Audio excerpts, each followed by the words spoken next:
Can I talk about what you did your time for? Is that cool?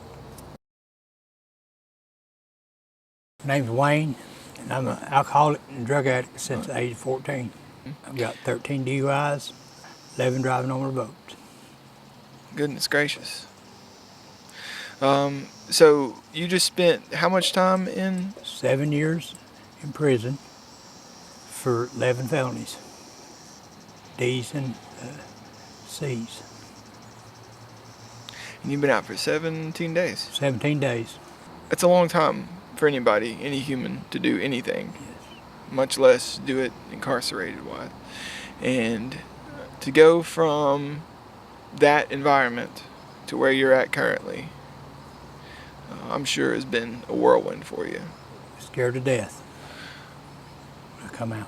What do you find you're scared of? Being able to communicate with people and fit into society. Shameful. Really embarrassed.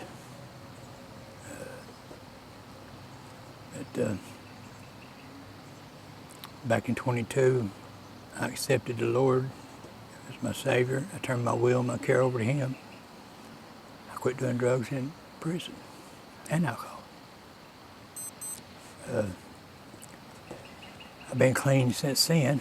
It's sometime around August, September of 22. And what led up to that is when I was doing all that, thought I could manage it, working every day, boilermaker, traveling around the world, doing construction. But when I couldn't get pills, I was doing meth. When I couldn't get meth, I was smoking pot. And when I couldn't smoke pot, I was drinking it every day. No. So I caught these charges for, I lost my job over the drugs back in 2009, and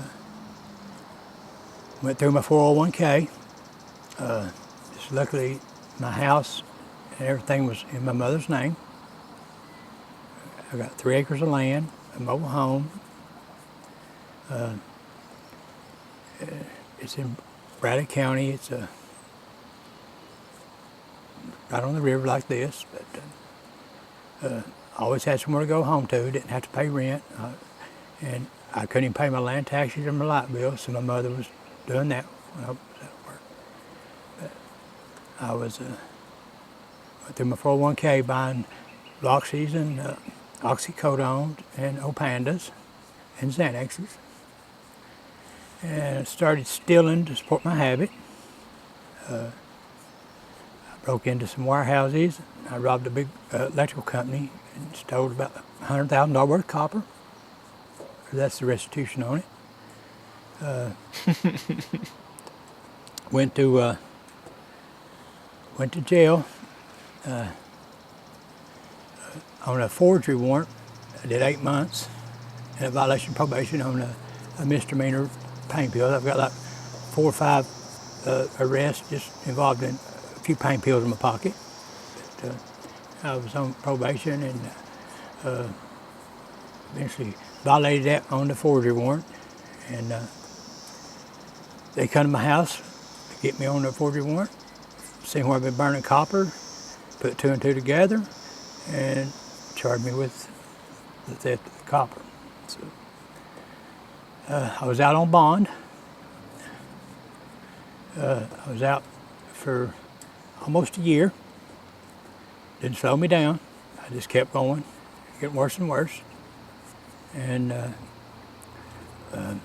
broke in a pool house, robbing warehouses, and the last week before I went to jail, I was out on bond. I got a hold of some Xanax bars. The girl I was seeing, we kind of got into it, so I said, well, I'll just do 2 of them at her house. And ended up, I left the house and is about 4 to 6 miles to my house, so somewhere along the line, I pulled in somebody's driveway thinking it was my house. I went in, got on the porch, sat down, passed out. The law come and got me up. So revoked my bond. I sat in jail for 23 months on these charges. I went ahead and pleaded out on 14 years, followed by 10 years state. So I could get on to prison because I was sitting in that jail for so many months. And I was doing drugs in jail. Probably more readily available there than Yeah, prison same way. But when I went to prison, I landed there in 21. I left South Central in 22, February 22, and went into Attorney Center, Annex, the geriatrics. It was wide open. And things were going good, and when I got clean, then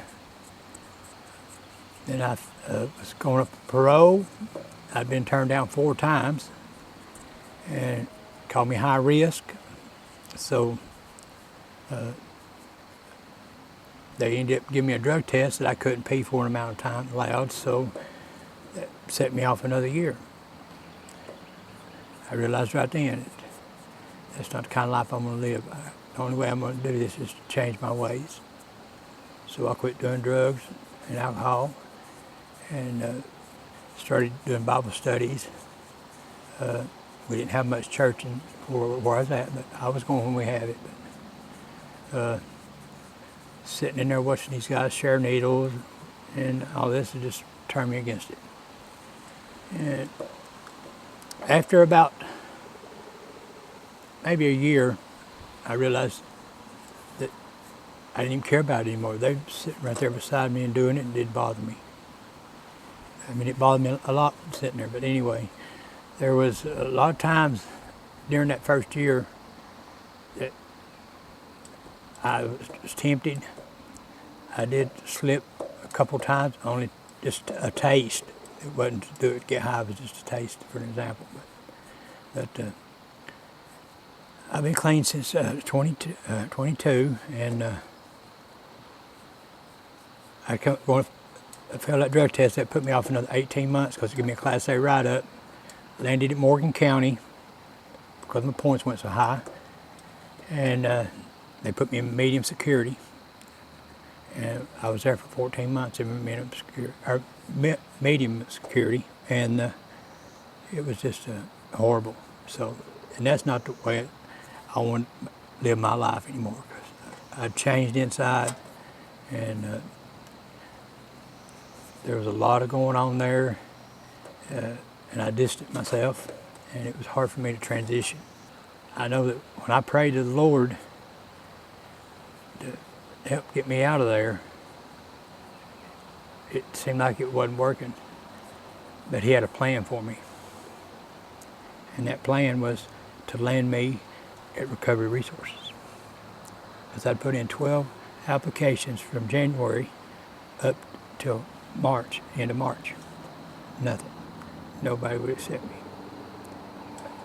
I put one in 2 days later for Recovery Resources, and I was accepted. That's when they stuck me in this house on Plum Street, or Pine Street, Plum House. And the day that I landed there, I know that God put me there. That's where He wanted me to be. what was it about it that led you to believe that? Just the welcome I got, the feeling of the caring and the loving that they give. They didn't hold anything against me. They didn't resent me. What I was expecting, you know. That, me being an outsider, that nobody wanted to talk to me, or, you know, these guys, they stepped up, and they've been a blessing, and Recovery Resources has been a blessing. And it sees that I can transition into a new way of living through this program. Absolutely. Because I get up to go to meetings. I get up to be with these guys, talk to them, I'm really hyper. And when I was in prison, I laid in that cell for years, not getting out around all that controlled movement and all that. But I lost my mother in prison. I lost my brother when I was in jail. And they've never let me down. If I asked if I toward my car, whatever, she would help me get a car. She paid my rent, my light bill, and my land taxes when I couldn't do it. But she always, if I just listened to her, I wouldn't have been in that situation because she warned me way before that. Oh, no doubt. But I had me, or I thought I had me. But the drugs and alcohol is what had me. I was powerless over it. But I didn't see that because I was working before, and but when I started stealing, it was really starting to go Went downhill. downhill quick, Yeah. too, I imagine. But, What are you excited or maybe hopeful for right now? I'm so excited about this sober living and this new life I got. Being sober, things are so much clearer. I can even talk about my problems now. Before I was, Yeah, oh, cool, you can't. yeah, I can talk. And these guys here have stepped up to the plate. I never dreamed that there was any place like this with the kind of love and caring that they give. I got this job. I didn't have no shoes. I didn't have no phone case for my phone. These guys stepped up and took care of it. Kind of like what you imagine life's supposed to be about, I guess. And it's just been phenomenal. And I'm so excited inside. If my first day for my orientation, I was a nervous wreck because I couldn't do the phone stuff, do all the application stuff. Yeah. And I was having trouble with the lady. Kept asking her, "Hey, I messed this up." I felt belittled. I felt like a bag of dumb rocks, And that's this guy right here. He sat down and talked to me about it. And the next day I went to work. Everything was just smooth glass. Usually I'd be like this. Yeah. Peace. Yeah. Is there anything that you want to do that maybe you haven't got to do in a while yet? Or, I don't know if I asked that right. Well, Come to the River, I guess, was probably one of them. Yes. And here you are. Yeah, it is. I'm full of joy right now. I've just been here listening to that river. Yeah. Because I'm a river rat from when I was younger. But I was getting high out there, picking up Indian artifacts and fishing. But yeah, I live around 3 big rivers too, where I live. Nice. But the only thing that I think of that I'd like to do that I ain't done now is to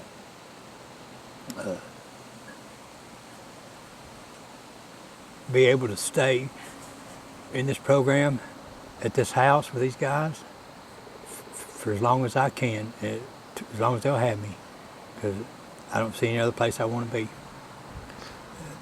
Fair enough. I've made it a point not to get involved with any women for at least 6 months to a year. And I've been locked up 7 years. Hey, what's another 6 months or a year, right?